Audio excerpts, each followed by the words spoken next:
방송인 박송 씨의 친형 횡령 사건 대 비판받았던 법이죠.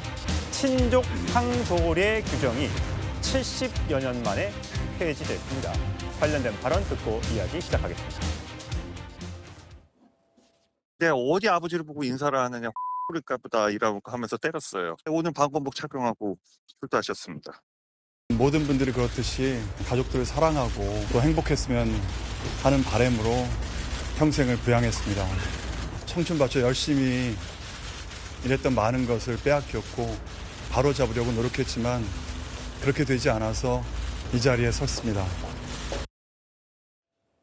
저 지금 화면에 나오는 장면은 결국 형이 동생 돈을 많이 횡령을 했는데 박송 씨의 아버지는 형제 간의 다툼을 보기 싫다면서 형편을 들었던 거죠. 그러면서 법원에서 검찰에서 대질신문 과정에 박송 씨를 아버지가 폭행하는 그런 일이 있었습니다. 그래서 병원에 실려가는 모습까지 있었는데, 자, 최성 평론가, 네. 이 친족 상도례라는 규정이 네.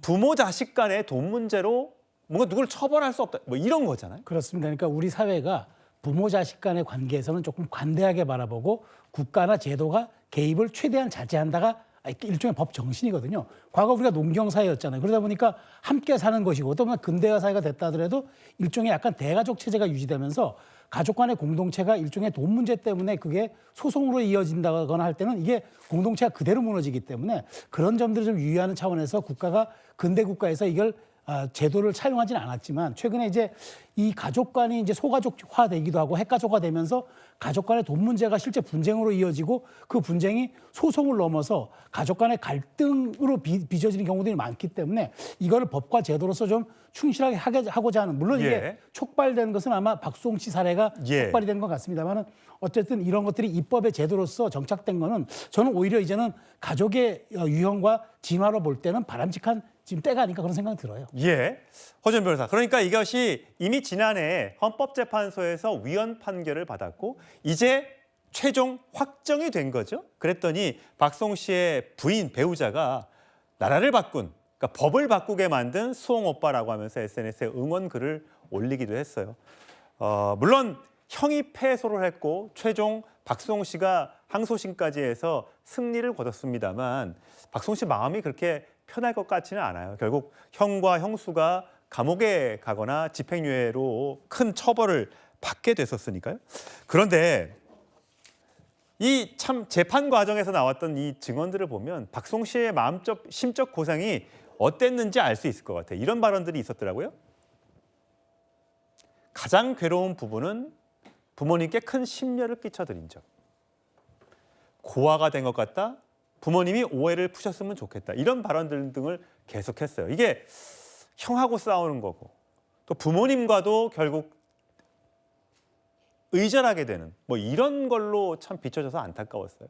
그렇습니다. 사실 박수홍 씨가 이렇게 자신의 회사 그리고 자신의 돈을 횡령당했다 이렇게 주장을 하면서 형을 고소하고 이 법정 싸움이 몇 년에 걸쳐서 온 국민에게 알려지면서 본인 스스로도 굉장히 고통스러웠을 텐데 사실 박수홍 씨를 더 고통스럽게 했던 것은 이 아버지와 어머니의 어떤 형 편만 드는 어떤 태도들 그리고 이것이 법정 증언까지 이어지면서 방송에까지 얼굴을 비추었던 어머니를 박수홍 씨는 끝까지 보호하려고 했었거든요. 그런데 어머니가 나와서 사생활에 대한 얘기를 한다라든가 아니면 친족 상도례를 오히려 악용해서 아버지가 형이 횡령한 게 아니라 내가 돈을 받아서 형한테 갖다 준 거다라고 형편을 드는 모습을 보았을 때 만약에 그게 사실이면 처벌을 안 받는 거죠. 그렇죠. 과거에는. 지금은 이제부터는 그러니까 내년 1월 1일 내일부터는 그렇지 않지만 사실 박수홍 씨 사건이 벌어졌을 그 행위시법에 따라서는 만약에 아버지가 박수홍 씨의 돈을 횡령한 것이 맞다, 심지어 훔쳐간 것이 맞다라고 하더라도 그렇다고 하면은 아버지가 훔쳐서 갖다 줬다고 하면 아버지를 사실은 처벌해야 되는데 이 친족 상도례 때문에 아버지를 처벌할 수가 없었거든요.